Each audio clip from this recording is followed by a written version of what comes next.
The opportunity to watch the movie Lincoln, which was released in 2012 starring Daniel Day-Lewis, was a welcome opportunity to me because it's been on my list of movies that I want to see, which is very short, but this has been on my list now for about 3 years.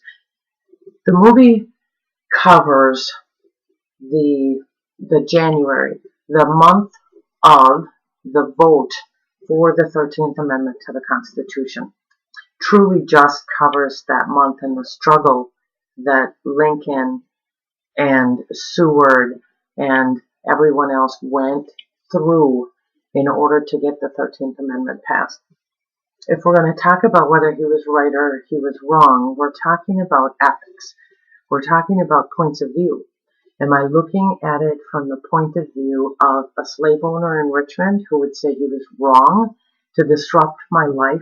This has been my history. This is my livelihood. This is what I do. I'm not doing anything wrong. Black people are not human anyway. Or do you have the viewpoint of someone from the North that says these people deserve the chance to live freely and to not live in bondage? It's an ethical question between groups of people.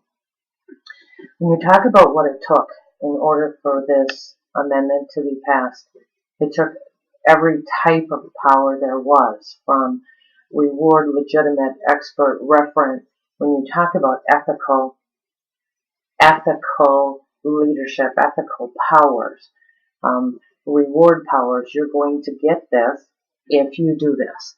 You're going to get this position if you vote for the amendment. It's a reward. It's considered an ethical power, and yet was it used ethically? Maybe not, and maybe. Legitimate power. I'm the President of the United States. Get this done. You would see him in his stateroom with Seward arguing, who argued most of the time not to pass the amendment, and the rest of the people, and he would stand there and he would say, he slammed his fists on the table and said, I am the President of the United States, get this done. Ethical?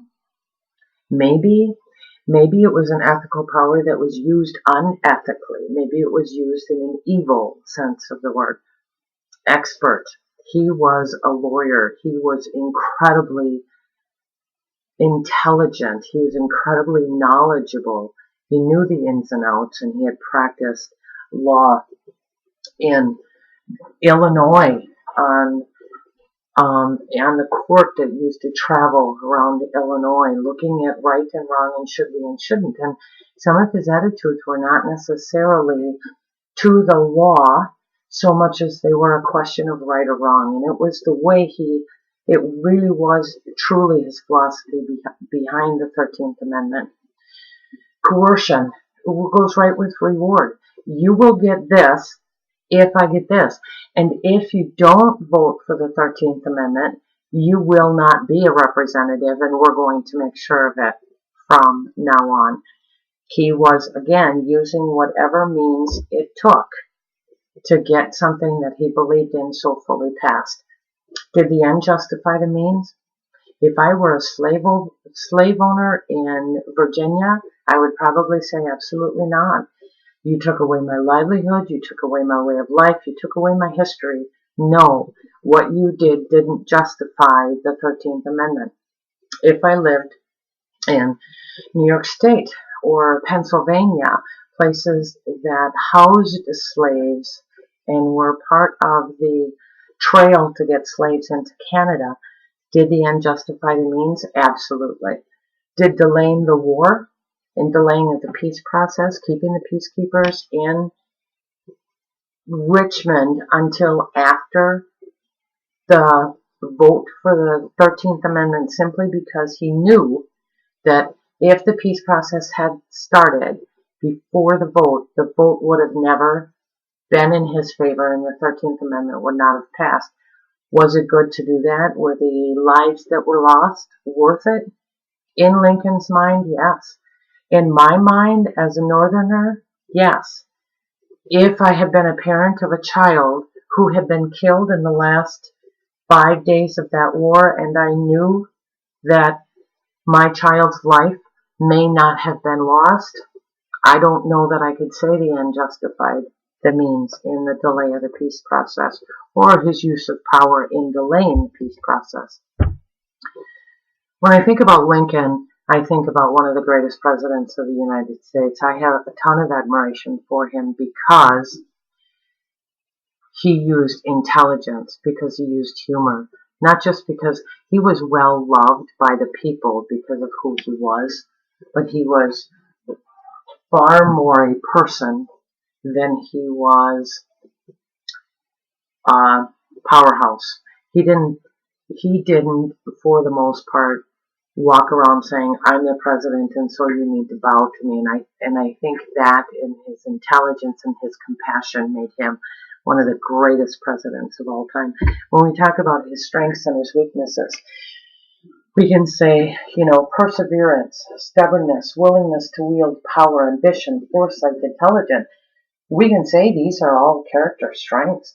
To have perseverance, to never give up on what you want, to be stubborn enough to do whatever it takes, to be willing to wield power. As a parent, we wield power with our children to get them to do what they know they need to do in order to grow and in order to be good human beings.